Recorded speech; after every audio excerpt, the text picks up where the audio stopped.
حاج آقا، حاج آقا، حاج آقا دستم، حاج آقا دستم.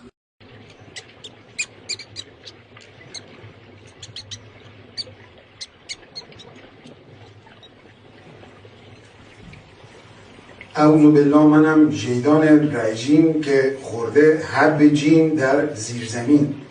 بنده در جراید حزاز گونونی اومدم بگم که آحاد بنده اومدم بگم که آحاد دشمن عجب وضعیتی شده. بیشتر باید بگم که آحاد موشک‌ها و جنگنده ها. بابا یه دقیقه صبر کنین، یه دوتا آحاد بداهیانم دیگه. این بده، من از این میترسم. آحاد مردم.